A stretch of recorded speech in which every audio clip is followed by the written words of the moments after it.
Hi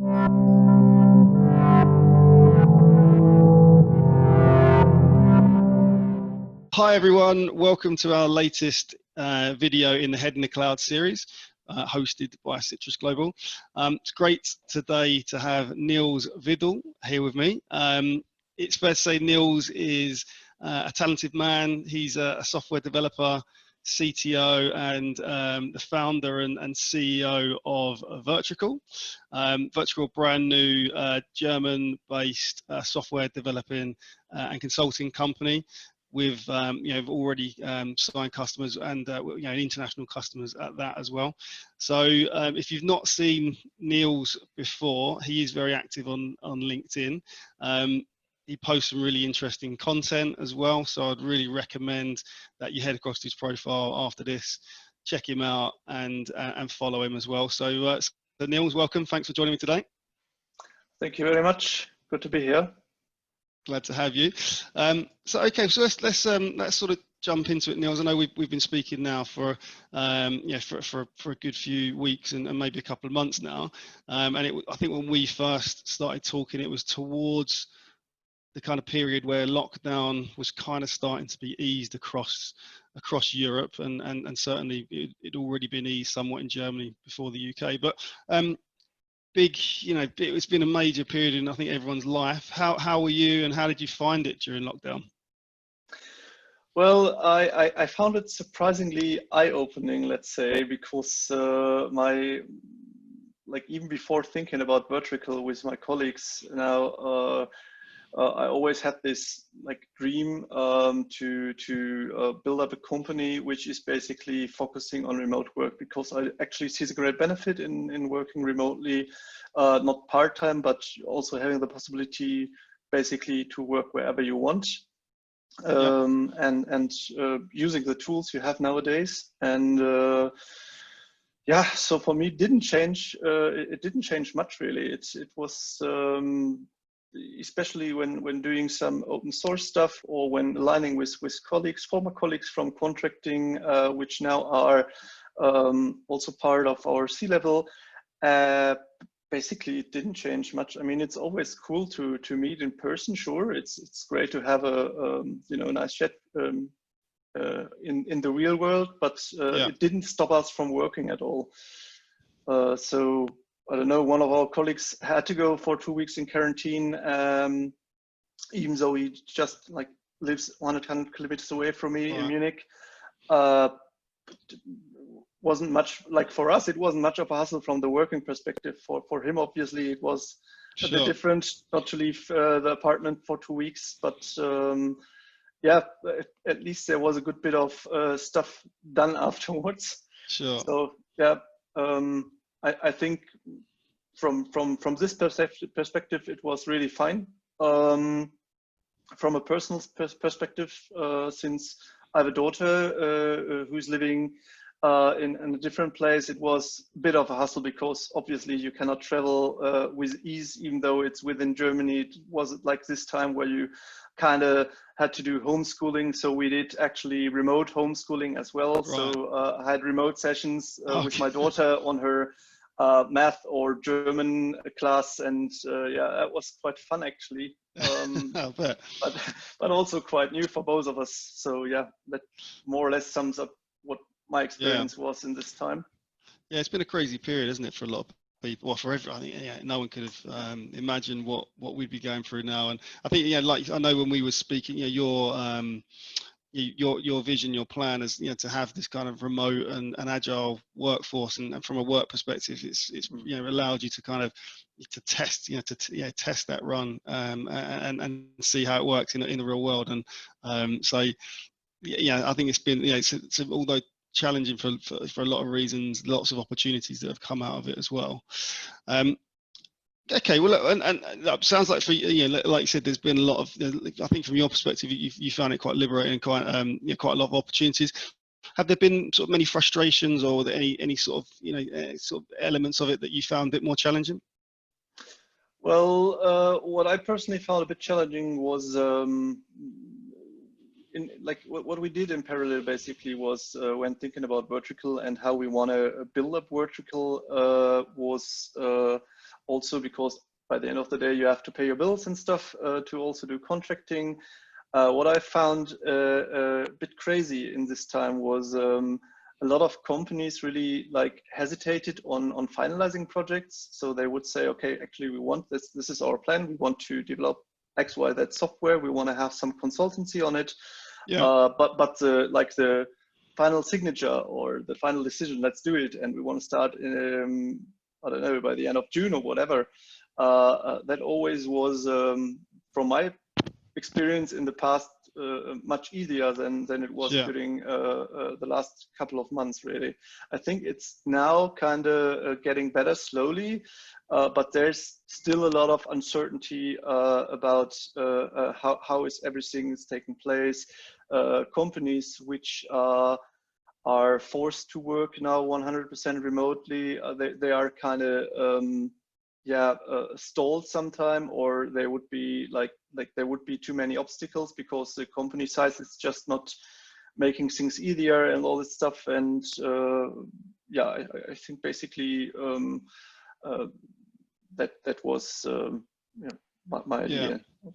Yeah, I mean, I don't think you'll be alone in that. I know a lot of people have had the same frustration. I think it was there was so much uncertainty that that was happening pretty much across the board, I think. And I think, like you're right, we're kind of hopefully out of that now, and there is a lot of need, and there's a lot of need for resources for many businesses, and the wheels are certainly turning a lot more and a lot more quickly as well. So hopefully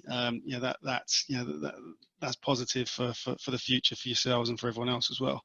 Okay, I'm sure there are lots of these, but a good question to ask is, and I'm sure you've learned a lot in the last 3 months, but are there any sort of specific lessons you've learned that you could share with people watching this that have come about during this kind of COVID-19 crisis we've been in?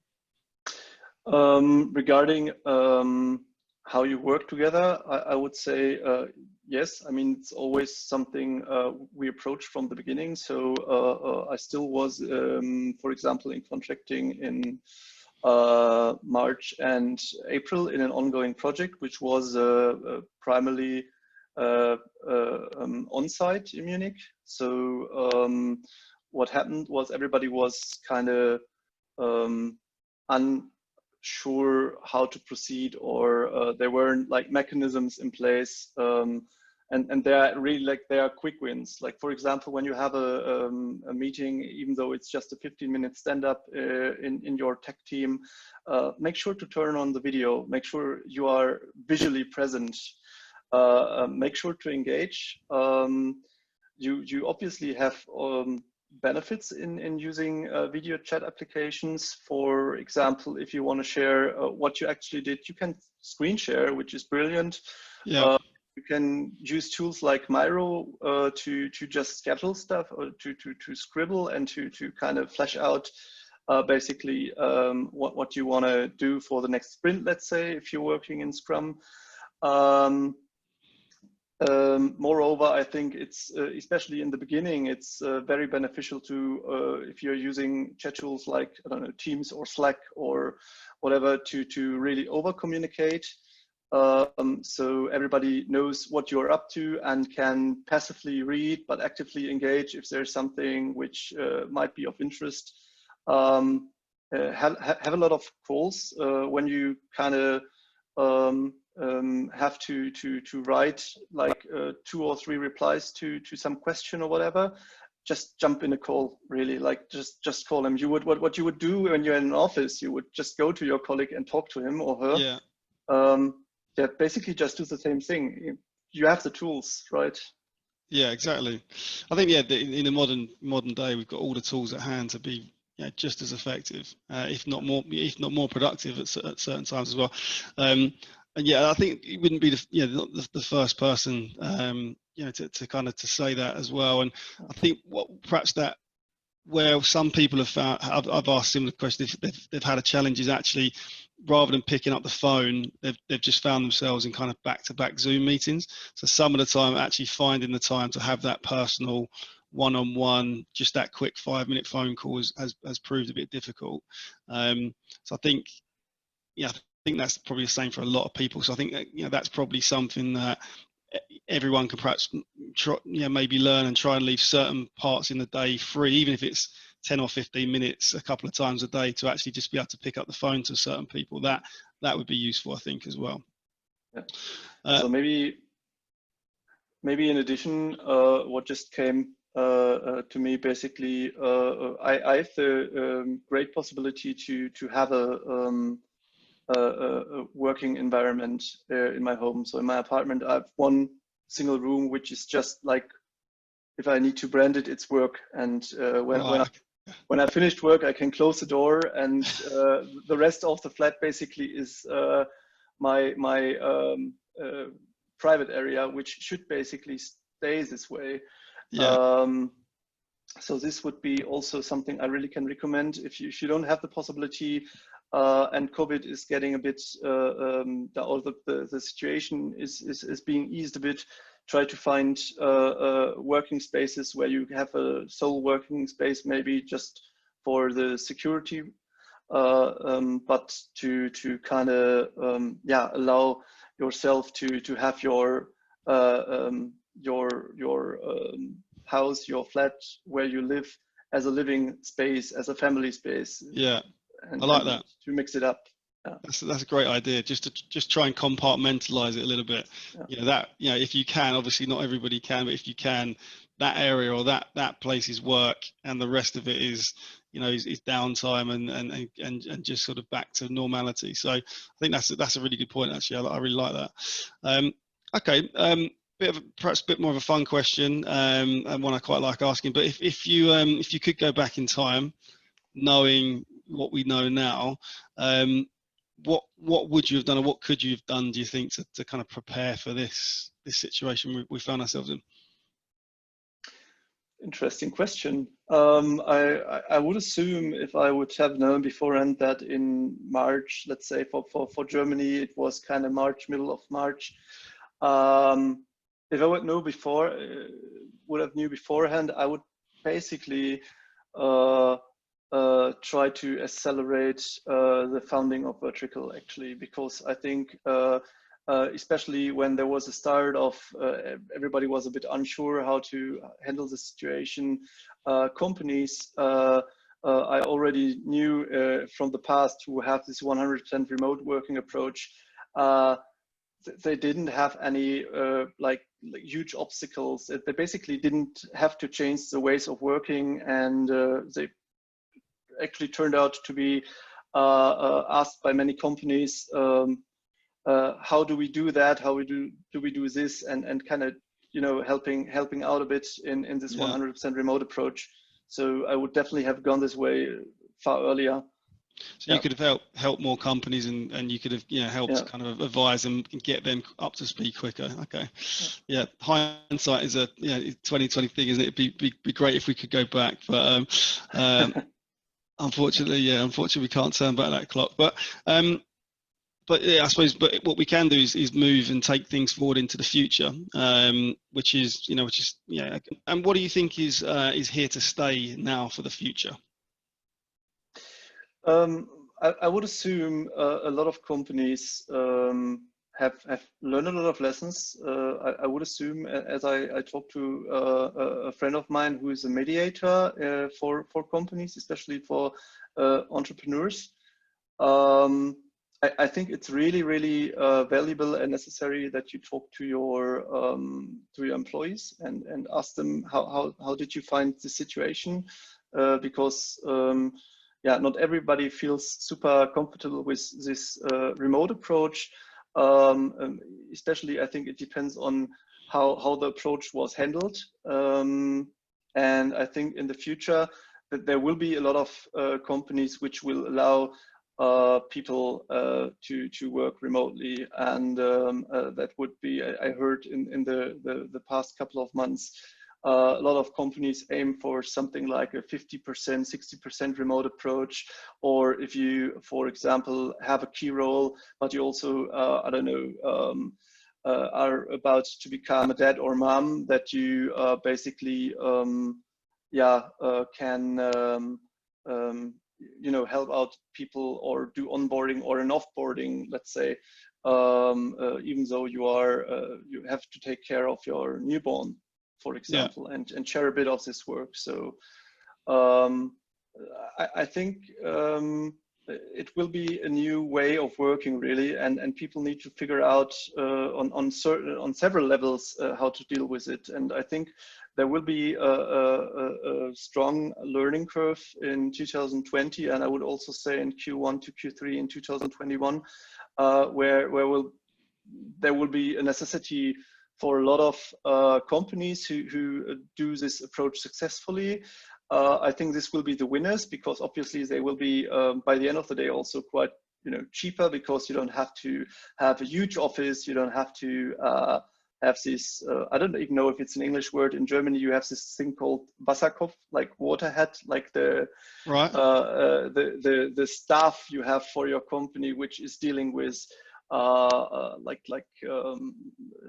dealing with is there enough coffee, do you have the fruit basket in place, do you, like, all the stuff you have to admin, like, for maintaining your office and the structure there. And if you can virtualize it and pay maybe in exchange pay your employees a decent salary, so they can actually get a decent house or flat where you have this working environment in place, that can be, I think, much more beneficial in the future. And I think it's going to be this way, really.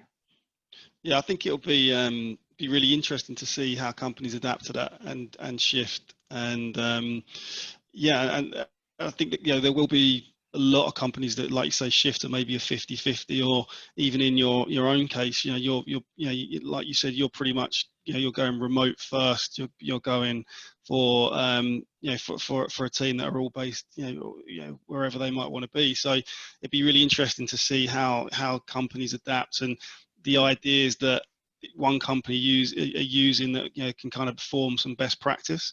So I think, for, you know, from a recruitment and staffing company perspective, I'm really interested to see how that pans out in the next 12-18 months, because I think there's going to, you know, there's going to be some real winners, and there'll be some losers from that as well, that just haven't adapted. I mean, so to be a bit more precise, I'm super happy to see people and to meet people in real life. It's not like I want to avoid this social contacts. What I think, what I would like to focus is, and I think, like, companies should maybe think about it, if it couldn't, like, maybe it is just a good approach for them to say, okay, we are going to meet, but we are going to meet for team buildings. We are going to meet for having some company festive, to you know, get to know each other a bit better, to have some workshops together. I think this really, like, brings together people when you do this not remotely, but somewhere in a nice place. And this does not need to be an office. I don't know, 2 weeks ago I was climbing the Zugspitze, like the German's highest mountain, and I met a guy who's in IT, and they basically were the 10 of them having a team building workshop at Zugspitze or Garmisch-Partenkirchen in southern Germany, not on premise, but to, you know, get to know each other, have a nice surrounding, and that turned out to be quite nice. I asked him; he was really happy to have this opportunity. Yeah, and I think that's a great idea as well. And I think that I think, it's things like that for, you know, when you aren't seeing each other in person as much, but you get the opportunity to spend maybe 48 hours in each other's company doing some team building. You know, I think that sometimes those you know, they can build even more camaraderie and form really long-lasting relationships as well. So, okay, great stuff. Couple just more questions then, Nils. Is there any, obviously you've been working in a remote based fashion for a long time, as you said. Is there any specific pieces of advice that you could you would offer to businesses that aren't as versed in this as yourselves? Well, I have one rule, and this rule kind of sticks to me and to all of us, and turned out to be very valuable. It is basically trust your employee, really. Like, don't ask him to do silly stuff like turning the camera on every now and then to spy on him when working. Was the most ridiculous thing I actually heard in the past. Really? Wow. Yeah, that there was a company asking the employee to, like, not 24/7, but obviously like the 8 hours working day, to have the camera on. I was like, wow. Wow, that's like Big Brother is watching you, and it's like it doesn't leave a nice impression to the company employer. It also doesn't create a trustful environment. I have other KPIs to kind of see is my employee performing, so to speak. And sometimes you also should ask the question, when there is an underachievement, why is this the case, and what can you do as an employer about it, rather than to say, okay, it's the employee's fault. I think this is the one thing. The other thing is, it would be good to and I think companies where the entrepreneurs are quite open-minded, I think this, like, from the mindset also, it sounds a bit esoteric really, but if you are a bit more open-minded, if you are curious about the world and about new things, and even though you are working in a 1,000 plus company, starting this change when you are not aware, or when you don't know where to start, in a small team, and see how it works. Do it for yourself as well. Gather best practices, because every company is a bit different. Sure. And if you have this, done in a small team and it works out well, if you adjust stuff, you can scale, I think. So you can go to other departments. You can ask other people to try this approach, and to adjust there again, and to kind of find like build clusters where certain things work, certain things don't work. And make, like, let the team really create really bottom to top the ways of working, how they want to work together. Like, let them make their own rules. That turned out to be like the most valuable thing, actually. Let them make their own rules. You want to have a team which is motivated. You want to have a team which basically is engaged. And if you say, okay, you can basically create your own environment the way you like it, that turned out to be actually the most valuable thing I would want to give away there. And that, I mean, that would, all of that would really help with engagement. And because if your employees feel like they've been involved in that process, listened to, consulted, and they have been part of forming those best process rules, when new people come in, it's, that's the culture, and they've helped to shape it, so they'll be happy to help enforce that, and it kind of comes like a self-fulfilling prophecy, effectively, because they've set those rules down. So I think that's really interesting. Okay, and then final question for you then, Nils. Well, obviously the world has changed. And opportunities, again, plenty of opportunities, plenty of of brand new ways of working. Staffing needs to adapt. Staffing, absolutely needs to evolve with that, and so does sourcing talent. So, what would you ask of from a modern talent partner moving forwards? Basically, what I could ask for, or what I would have asked for, is basically what you are, as far as I've experienced now, are already doing. Like, you talk to me, you engage when there is when I have a request, when I have something where I'm not sure about, just to have a basically a quick reply. And I think that's like basically this thing when I pick up the telephone and call you, and even though it's like a video call,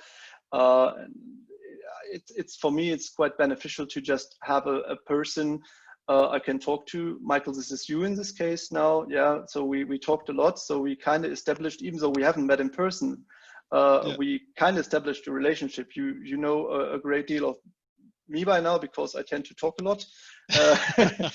And also I know obviously a great deal from you, not only professionally, but obviously also a bit about, private stuff when something is coming up. It's quite interesting, and it's establishing a relationship. And I think you need to have such relationships to build trust, because I do trust in you that you find like the right fit for me. So when I'm looking for a developer or a solutions architect or whatever, I know I can trust you with this, and this is something which needs to be created in this remote environment, which might which might be not as easy as it used to be, maybe, but I feel safe with you, and this is like the most important thing, as well as being authentic, I would say. So this is not like the company and how the company, company who is helping with staffing or helping with recruiting should do, but the person who is actually working with the client, with me. Be authentic. Like if you are messing up with something, be honest about it. Like I'll find it out at one stage anyway. But this is like, I would say, a general rule in life. Just be authentic and be honest, really. Be yourself, be open. Be honest, be authentic. I couldn't agree with more of all that. And I think it is more and more. It is very challenging to build relationships when you can't meet in person. It's a lot. We haven't had the opportunity to share a beer yet. I'm looking forward to the time when we can. But it's always easier to kind of to build those relationships in person personally. But I think that the world needs to adapt, and recruitment is adapting. But but also candidates and clients as well need to adapt so that these sorts of interactions do become a lot more normal, a lot more comfortable. And a lot of people I've asked this, they've said that video first is going to become more and more prevalent. So I think as recruiters, but also as candidates and clients, everybody needs to try and embrace the video, which as we're doing now, Nils. So I think that's great. Well, that's brilliant, Nils. Thanks very much for everything. It's been a pleasure having you here today, and look forward to working with you and continuing building a relationship. Thanks very much, Michael. Same to you, really.